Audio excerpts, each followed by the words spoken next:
My name is Carly, and I've been working as an office clerk at the same company for nearly 20 years. My job has always felt stable and comfortable, and over the years, my colleagues and bosses have become more like family than just coworkers. We have shared birthdays, celebrated each other's milestones, and even leaned on one another during tough times. It's a small team, and that closeness has made it feel like a second home.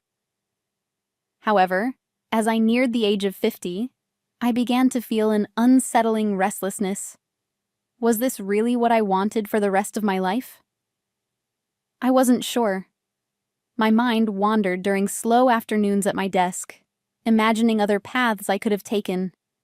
It wasn't that I disliked my job, I just couldn't shake the feeling that I was missing something. Yet, I wasn't sure what I wanted to change, and so I kept these feelings tucked away, hoping they would fade. But life had other plans, and soon enough, those vague thoughts would be brought into sharp focus by a simple phone call. It was a typical evening after work. I was out running errands when my phone buzzed. Seeing my mom's name on the screen, I picked up, expecting the usual chat about her day. Instead, her voice was filled with concern as she told me, "Your dad hurt his back." She explained that he was resting now, but that he couldn't stand up long enough to work at the family bakery. Dad had managed the bakery for as long as I could remember, always refusing to slow down or take a day off. Even now, with age creeping up on him, he was determined to keep working. As I hung up, a wave of worry washed over me. My parents' bakery was their pride and joy, a symbol of years of hard work, and a cherished part of our family history. But with Dad injured, the bakery would be forced to close, at least temporarily. I knew I had to visit them the next day and see how I could help. The next morning, I drove to my parents' house with a mix of anticipation and worry. As soon as I walked in, I heard raised voices coming from the kitchen. My mom was pleading with my dad to rest, while he stubbornly insisted on preparing pastries. I rushed toward the noise, just in time to see my dad trying to lift a heavy bag of sugar, wincing with every movement. "Dad, stop! The doctor told you to rest," I said, my voice sharper than I intended. But he just grunted in response, barely looking at me, and continued his work. Despite his obvious pain, he refused to take a break, mumbling about how he couldn't let down his customers. My mom shot me a helpless look, and we both knew we couldn't change his mind. Eventually, though, he tried to lift the sugar bag again and cried out in pain, finally admitting defeat. We helped him to bed, where he reluctantly confessed, "Maybe it's time to think about closing the shop for good." His words hung in the air, heavy with resignation and sorrow. Hearing my dad consider closing the bakery was a shock. Our bakery had been a part of our family for generations, a place filled with memories and pride. It was well loved in the community, but as newer, trendier stores opened nearby, our loyal customers had gradually started to drift away. Yet, I couldn't imagine a world without our bakery, and I knew my dad felt the same, even if he wouldn't admit it. That night, I lay awake thinking about what I could do. I wanted to help them keep the bakery alive, but I had no experience with baking or running a business. Still, I couldn't just sit by and watch them struggle. After talking it over with my husband, Andy, I decided I would help out at the bakery on weekends. At first, Andy was supportive, telling me, "It's fine, go ahead." But as I began spending more weekends away, his tone shifted. He started making sarcastic comments like, "You care more about that old shop than your own husband." I brushed it off, but the tension between us was starting to grow. Each weekend, Andy's remarks grew harsher. He would say things like, "Isn't it too late to save that place? You're just wasting your time." His words stung, but I tried to ignore them, reminding myself that I was doing this for my parents. Soon, his resentment took on more petty forms. He began hiding my apron, turning off my alarm so I would oversleep, and making me feel guilty for spending time with my family. Watching him behave so childishly, I felt something in me shift. The love I once felt for him began to fade, replaced by frustration and resentment. I couldn't understand why he couldn't support me in helping my family, especially when my dad's health was at risk. One evening, after another argument, I wondered if our marriage was really worth holding on to. I had never thought I'd consider leaving Andy, but his bitterness and lack of empathy left me feeling more alone than ever. As my relationship with Andy deteriorated, I found a surprising source of support at work. My supervisor, Alan, approached me one day with an idea. "We're hosting a client meeting, and I thought we could serve some desserts from your family's bakery. Do you think that would be possible?" His suggestion caught me off guard. I knew the bakery was still struggling, but I was eager to give it a try. I picked up a selection of pastries and brought them to the office the next day. During the meeting, Alan introduced me to a client named Jude, who was an enthusiastic dessert lover. After tasting our pastries, she was thrilled. "These are incredible. You should be proud," she said, her eyes sparkling with excitement. Her words touched me deeply, and as we talked, Jude asked if I had ever considered taking over the bakery. Her suggestion struck a chord. No one had ever spoken to me about the bakery with such enthusiasm, and her encouragement made me wonder if I had underestimated its potential. Jude's words stayed with me, sparking a glimmer of excitement and possibility. That night, I went home and told Andy about my conversation with her. I expected him to be dismissive, but his reaction was worse than I had anticipated. He laughed, saying, "You're almost 50, Carly. That shop is outdated, just like you.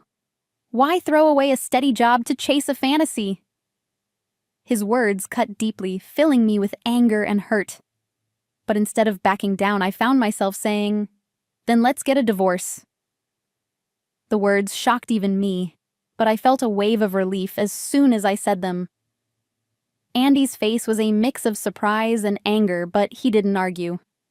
The next day, he handed me the divorce papers, clearly thinking I'd back down. But I signed them without hesitation, ready to finally free myself from his negativity. For the first time in years, I felt like I was taking control of my life. After leaving Andy, I moved in with my parents, who were surprised but supportive of my decision. I explained my plans to help revive the bakery, and after a long conversation, they agreed to let me join the business. The bakery had always been a part of our family, and while the path ahead was uncertain, I was determined to make it work. I spent every spare moment learning the basics of baking, managing finances, and understanding our customers' preferences. It was a steep learning curve, but my parents were patient teachers, and their pride in the bakery fueled my own motivation. At the same time, Jude continued to support me, introducing me to her business contacts and offering advice on how to modernize the shop. We began experimenting with new recipes and packaging ideas, hoping to draw in a younger crowd. Though the changes were gradual, I felt a renewed sense of purpose that I hadn't experienced in years. One of Jude's suggestions was to establish a social media presence for the bakery, something my parents had never considered. At first, it felt awkward posting photos and updates, but my daughter Layla was an expert in social media and offered to help. She took pictures of the pastries, wrote engaging captions, and posted regularly to attract new customers. Despite our efforts, though, it was hard to stand out among the trendy cafes and bakeries that dominated social media.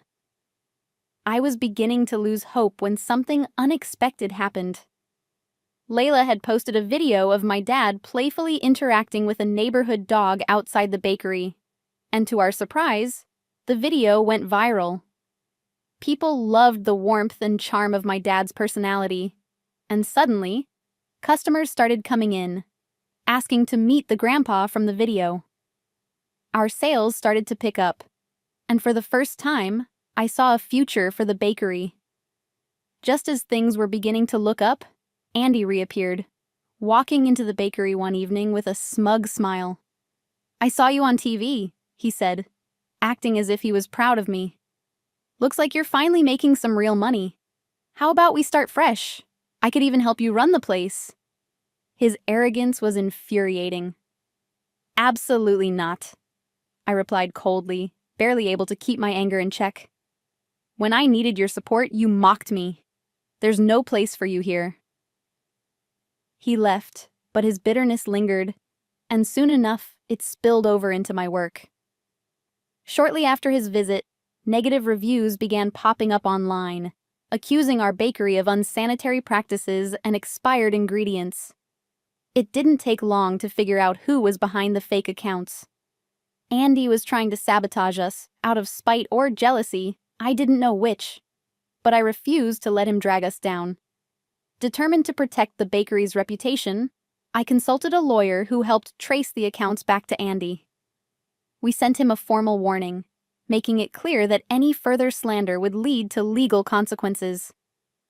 To my relief, he backed off, though the damage had already been done. Thankfully, our loyal customers came to our defense, posting positive reviews and sharing their personal experiences at the bakery. As word spread, we began attracting more business, and soon enough, we caught the attention of a local TV station. They reached out, interested in featuring us as a beloved community business, and the exposure brought in even more customers. Our bakery had not only survived Andy's attempts to sabotage us, but was now thriving, all thanks to the unwavering support of our community and family. For the first time, I felt a deep sense of gratitude for the journey that had led me here. Reflecting on the past few months, I realized how much my life had changed since I decided to leave Andy and dedicate myself to the bakery. The shop was more than just a business. It was a symbol of my own resilience and determination. With each new challenge, I felt myself growing stronger, more capable, and more fulfilled. I was grateful for friends like Jude, who believed in me, and for my family, who had stood by me through everything. Layla continued to help with the social media, keeping our followers engaged with new updates and fun videos. And my parents were happier than I had seen them in years. Our little bakery had become a bustling, joyful place, filled with laughter, delicious pastries, and the support of our community. And as I watched customers walk through the door, excited to try our creations, I knew that I had finally found the purpose I had been searching for all along.